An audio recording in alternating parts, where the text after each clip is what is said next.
بسم اللہ الرحمن الرحیم، السلام علیکم۔ اب آپ لوگ ابو ظبی جاتے ہیں تو انہوں نے دوبارہ پابندی لگانے کا اعلان کر دیا ہے۔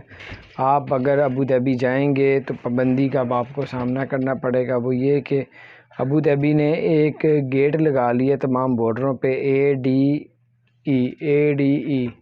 وہاں سے اگر آپ انٹری لیتے ہیں کسی بھی گیٹ سے، چاہے دبئی سے آ رہے ہیں، شارجہ سے آ رہے ہیں، عجمان سے، تو آپ کا بخار چیک کیا جائے گا۔ اگر آپ کا بخار زیادہ ہوا تو پھر آپ کی جو ہے ٹیسٹ کیا جائے گا۔ تو ٹیسٹ کے جو چارجز ہیں وہ آپ کو بتاتے چلیں۔ اب یہ انہوں نے کرونا کی وجہ سے دوبارہ سے پابندی لگانا شروع کر دی ہے، اور ٹیسٹ کے کوئی بھی چارجز نہیں ہیں، اور 20 منٹ کے اندر اندر آپ کا جو ہے وہ ٹیسٹ آپ کا جو کریں گے کرونا کا وہ آ جائے گا فوری طور پہ 20 منٹ کے اندر اندر۔ باہر اپنا خیال رکھیں، چینل کو سبسکرائب نہیں کیا، سبسکرائب کر